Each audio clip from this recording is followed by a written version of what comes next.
छोटी बहू। ये लीजिए, ये ना कुछ 5,000 रुपए ये लीजिए आप, और उनको दे दीजिएगा। आना, ये पैसे भी तुम अपने पास रखो, पहले मेरी बात तो हो जाने दो उनसे। ठीक है दादा, लेकिन जल्दी जल्दी बताइएगा। सॉरी दादा। क्या कर क्या रहा है? कहाँ जा रहा है इतनी हड़बड़ी में? एक्चुअली मैंने अपने कुछ दोस्तों को बुलाया था ना, तो वही फोन करके पूछ रहा था कि आए नहीं अभी तक। अच्छा, आएंगे तो यहीं से आएंगे ना, इसी दरवाजे से आएंगे। वैसे मैंने भी कुछ दोस्तों को बुलाया है। अच्छा, वैसे दादा आपने कितने दोस्तों को बुलाया आपने? यही कोई 20-25।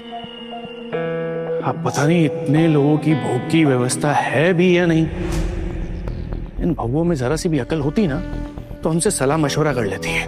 दादा पर आपने उन्हें बताया होगा ना पहले से कि आपके 20-25 दोस्त आने वाले। अरे बताना क्या है, बड़ी मामी से बात हुई थी कि मेरे कुछ दोस्त आएंगे, बस। अब पता नहीं कितनी बेइज्जती होने वाली है हमारी सबके सामने। इतने लोगों को बुला तो लिया है पर व्यवस्था है नहीं। अब देखते हैं कैसे संभालती हैं घर की बहुएं। दादा देखिए, बड़ी बड़ी पूजा में ना ऐसी छोटी छोटी गलतियां होती रहती है, और वैसे भी भगवान जी का भोग है तो भगवान जी खुद ही व्यवस्था कर देंगे, हम क्यों टेंशन लें। बंटू, तुम लोगों ने देखा घर की क्या हालत हो गई? ऐसा लग रहा है घर हमारा धर्मशाला बन गया यार। हाँ, धर्मशाला तो बन ही गया।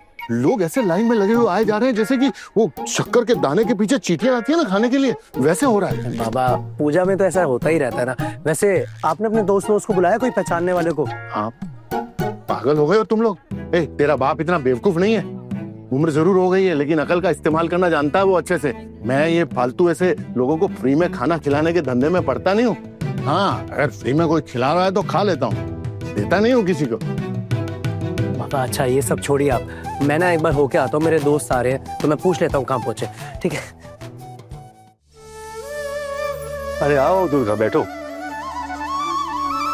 पूजा बड़ी धूमधाम से की है। कभी सोचा नहीं था कि इतने सारे लोग आएंगे। तुम तो बड़ी बहू हो घर की, फिर तुम्हें कैसे नहीं पता कि इतने लोग आएंगे? सच में नहीं पता था। ये सारी तैयारियां मेरी बहू ने की है। इस बार की पूजा की जिम्मेदारी उन्हीं को दी थी ना, तो पता नहीं अब कैसे होगा इतना सब कुछ। दरअसल तो उन्हें भी नहीं पता था कि इतने सारे लोग आएंगे। अब क्या होगा? सबके भोग की व्यवस्था अब कैसे होगी? भोग कौन पका रहा है? भोग तो मेरी बहू ही पका रही है। सिर्फ 50 लोगों के आने की बात हुई थी। 50? मेरे ख्याल से कम 200 लोग आए हैं। मुझे तो लगता है कुछ लोग बाहर भी खड़े हैं, बस अंदर आते ही होंगे। अब तो समझ ही नहीं आ रहा कि कैसे संभाले उन्हें। इतने सारे लोग देखकर तो मेरा दिमाग ही काम करना बंद कर दिया है। सच में ये तो बहुत बड़ी परेशानी है। परेशानी तो है। अब जानबूझकर हमें परेशान करने के लिए ये सब किया गया है, समझ गई हूँ मैं। लेकिन कोई चाहे कुछ भी कर ले, हम हार नहीं मानेंगे। हार मानने वालों में से नहीं है हम। ना, अगर उन लोगों को मौका मिल गया ना तुझे परेशान करने का, तो सारी जिंदगी तड़ पाएंगे। आना, कुछ काम नहीं करने देंगे, और फिर ये साबित हो जाएगा कि तुम कुछ नहीं कर सकती हो। ध्यान रखना। तेरे बड़े भैया अभी तो नहीं दिख रहे, वो मिल जाते तो उनसे ही कोई सलाह मशवरा कर लेती। इस भीड़ में पता नहीं कहाँ गुम है। हाँ दीदी, इतनी भीड़ है कि कुछ भी समझ में नहीं आ रहा है। कहाँ पे लोगों को बिठाए, कहाँ उनको खाना दे, कहाँ वो भोग प्रसाद वितरण करे, कुछ भी समझ नहीं आ रहा है। रुक जरा, मैं ना तेरे भैया को ढूंढती हूँ, उनसे कहती हूँ दोने और पत्तल का इंतजाम करें भोग के लिए।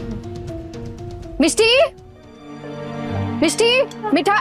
बड़ी माँ, कुछ खाने को दो ना, भूख लगी है। बेटा अभी देती हूँ। हाँ माँ, सब लोग ने अपने दोस्तों को बुलाया। हमें पहले पता होता तो हम भी अपने दोस्तों को बुला लेते पूजा में।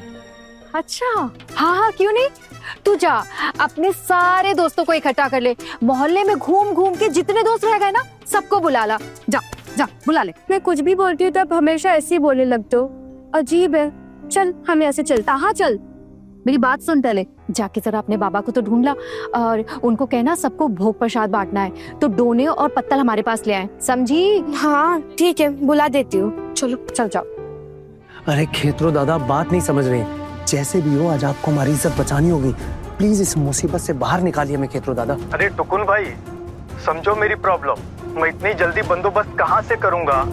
ये सच में नामुमकिन है। देखिए, आप कहो तो जो भी दाल चावल और मसाले लगेंगे मैं आपको ला कर देता हूँ खेतो दादा, और आप समझने की कोशिश कीजिए। हम लोग बहुत बड़ी मुसीबत में फंस गए और इस बदनामी से आप ही हमें बचा सकते हैं। देखिए आप इतने सालों से हमारे यहाँ पे खाना बनाते आ रहे हैं और आप हमारी मदद नहीं करेंगे इस समय पे। देखिए आप प्लीज कैसे भी करके मैनेज कर लीजिए। देखिए आप चाहें तो आप हमारे घर मत आइए, आप अपने घर से सब बनाकर रेडी कर दीजिए, मैं आकर ले जाऊंगा खेतों दादा। मुझसे अकेले नहीं होगा भाई। अच्छा ही हुआ दीदी ये कढ़ाई और चूल्हा हमने पड़ोसी से मांग के लाए। अब जल्दी जल्दी सब कुछ हो जाएगा, सब्जी भी बन जाएगी फटाफट, है ना? लेकिन मुझे तो समझ नहीं आ रहा भोग खिलाने के लिए सबको बैठाएगा। वैसे कुछ लोगों का भोग तो बन चुका है, उन्हें भोग दे ही सकते हैं ना। और बच्चे भी भूख के मारे रो रहे हैं, पूजा भी खत्म होने वाली है। समझ नहीं आ रहा इतने सारे लोगों को गर्मी में बाहर खाने के लिए कैसे बिठाए। मेरा भी बिल्कुल दिमाग काम नहीं कर रहा है छुट्टी। अब एक काम करते हैं ना, बाहर अगर तो बेंच लगा दे, वहीं पे सबको बिठा देंगे और वहीं पे खाना लगा देंगे। बढ़िया आइडिया है वैसे। अच्छा है, ऐसे करते हैं। अरे क्या हुआ, तुम लोग मुझे ढूंढ रहे थे?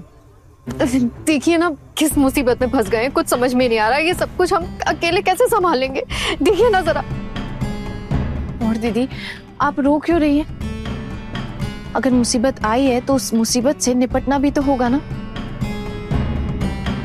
मेहमान सब आ चुके हैं, उन्हें भूखे पेट थोड़ा ना भेज सकते हैं। एक काम करो, थोड़ा थोड़ा भोग दो, प्लेटों में देने की कोई जरूरत नहीं है। मैं जो पत्तल की कटोरियां लाया हूं ना उसमें दे दो।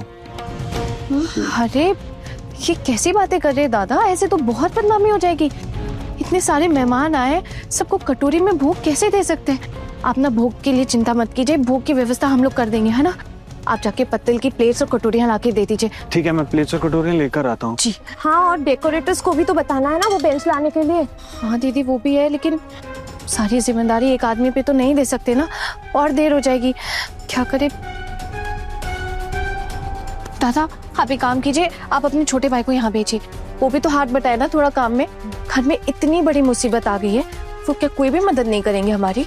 अरे वो तो किसी राजकुमार की तरह सज धज के मेहमानों के बीच में घूम रहा है, वो इन सब में नहीं पड़ेगा, उस झमेले में पड़ेगा ही नहीं। उसने तो मना किया था ना ये सब करने के लिए, अब वो इसमें नहीं घुसेगा। अरे ऐसा कैसे कर सकते हैं वो? आप जाइए और जाके छोटू भैया को बोलिए कि बड़ी भाभी बुला रही है। ठीक है, मैं जाकर बात करता हूँ। तो दादा मतलब आप हमारी मदद नहीं करेंगे? अरे मैं सच में मजबूर हूँ भाई। खेतरो दादा मजबूर तो हम हैं, और आप हैं कि हमारी मजबूरी समझ नहीं रहे। देखिए खेतरो दादा, आप भगवान जी का भोग प्रसाद बनाने से इनकार कर रहे हैं, और आप राधा कृष्ण जी का आशीर्वाद नहीं चाहते हैं क्या? अच्छा बाबा ठीक है, देखो मैं तुम्हारी भाभी को पटाने की कोशिश करता हूँ। अगर वो मान गई ना तो सारा काम हो जाएगा।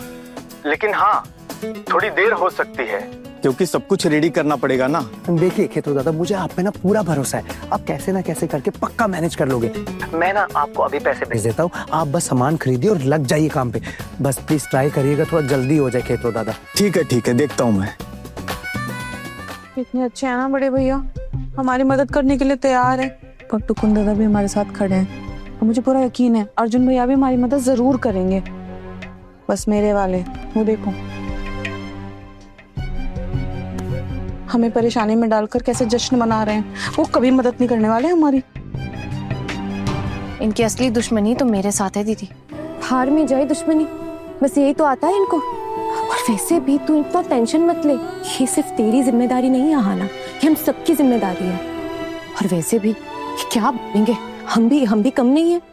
अगर लोगों के सामने इन्होंने कुछ कहा ना तो हम भी नहीं छोड़ेंगे इन्हें।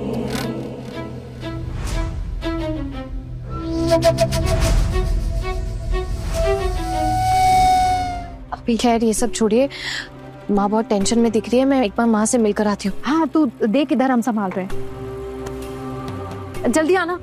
बड़े घर की छोटी बहू के लेटेस्ट एपिसोड्स कभी भी कहीं भी अभी सब्सक्राइब करें दंगल प्ले ऐप। अपने पसंदीदा शो के फुल एपिसोड देखने के लिए अभी डाउनलोड करें दंगल प्ले ऐप।